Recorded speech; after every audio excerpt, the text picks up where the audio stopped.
বানপানীৰ কবলত তামাহাট বজাৰ আৰু মই এই মুহূৰ্তত উপস্থিত আছো তামাহাট বজাৰত আৰু কেইদিন ধৰি নেৰানেপেৰা বৰষুণৰ ফলত তামাহাট বজাৰত পানী আবদ্ধ হৈ থকাৰ ফলত কৃত্ৰিম বানপানীৰ সৃষ্টি হৈছে।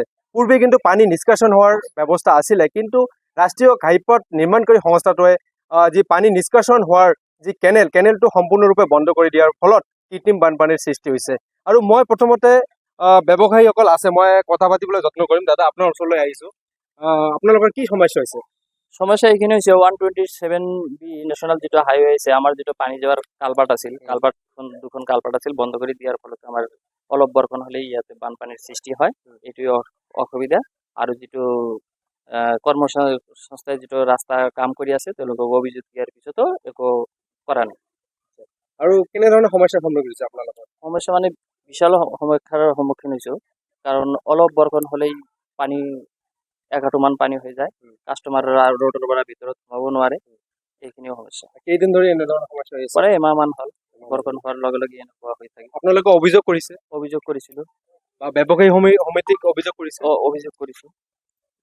কোনো ধৰণৰ সহায় সহযোগিতা কৰা নাই। সমস্যা সমাধান হোৱা নাই। এতিয়া কি বিচাৰে? এতিয়াও সমস্যাৰ সমাধান বিচাৰোঁ, যাতে আমাৰ পানী যাওয়াৰ ৰাস্তাটো কৰি দিয়ে। আপোনাৰ ওচৰলৈ আহিছো।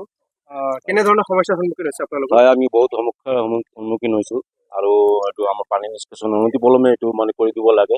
আৰু মানে 127B যিবিলাক মানে কোম্পানী ৰাস্তাত যিটো কাম কৰি আছে, তাৰ আমি অভিযোগ জনাইছোঁ, কিন্তু মানে তাক গুৰুত্ব দিয়া নাই। আৰু আমি এতিয়া জীয়াতুৰ ভুগি আছোঁ। এতিয়া কিমানখন দোকান আছে বা ব্যৱসায়িক প্ৰতিষ্ঠান আছে আমাৰ বজাৰত? আমাৰ বৰ্তমান 150-200 মান হ'ব না? 200 ওপৰত হ'ব। আৰু গ্ৰাহক আহিছে নে আপোনাৰ দোকানত? গ্ৰাহক নাই, এতিয়া নাইকিয়া হৈছে। আৰু মানে বৰষুণ কেনেকে আহে আপুনি চাওক, আপোনালোকে চাওক। মানে 1 ফুট পানী মানে বৰষুণ মানুহ আহিব পাৰে, কাষ্টমাৰ আহিব পাৰে। এতিয়ালৈকে পানী নিষ্কাশন হোৱাৰ কোনো ব্যৱস্থা কৰিছে নেকি? ব্যৱস্থা নাই, এতিয়ালৈকে কোনো কৰা নাই। কি বিচাৰে এতিয়া? আমি এইটো অনতি পলমে এইটো সমাধান বিচাৰো। পানী নিষ্কাশনৰ যিটো মানে আমাৰ প্ৰব্লেম হৈ আছে, এইটো আমি অনতি পলমে এইটো আমি সমাধান বিচাৰো। ধন্যবাদ জনাইছো। কি ক'ব, কি সমস্যা আছে আপোনালোকৰ? আমাৰ ইয়াত এমাহ ধৰি বৰষুণ হৈ আছে, পানী এঘাটো হৈ যায়, সেইকাৰণে কাষ্টমাৰ ৰাস্তা সোমাব নোৱাৰে। সমাধান কৰি দিব লাগে। এইটো কমিটি আছে, এইকেইটা সমাধান কৰি দিব লাগে। সেইকাৰণে আমি অনুমতি হৈছোঁ। আপোনাৰ দোকানত গ্ৰাহক আহিছে নেকি? গ্ৰাহক অহা নাই। আৰু কেইদিন ধৰি এনেধৰণৰ সমস্যাত ভুগিছে? এমাহ 1.5 মাহ হৈছে। সমস্যা এতিয়ালৈকে সমাধান হোৱা নাই। পানী নিষ্কাশন হোৱাৰ ব্যৱস্থা কৰিছে নেকি? নাই কৰা নাই। হয়, ধন্যবাদ জনাইছো।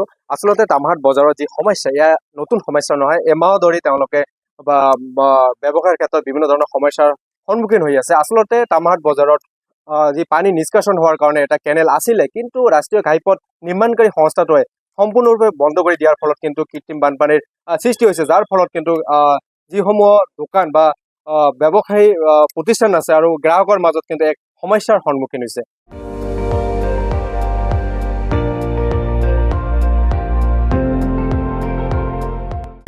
আপুনি চাই আছে ND24, সৰ্বশ্ৰেষ্ঠ নহয়, সৰ্বোত্তমৰ দৌৰা।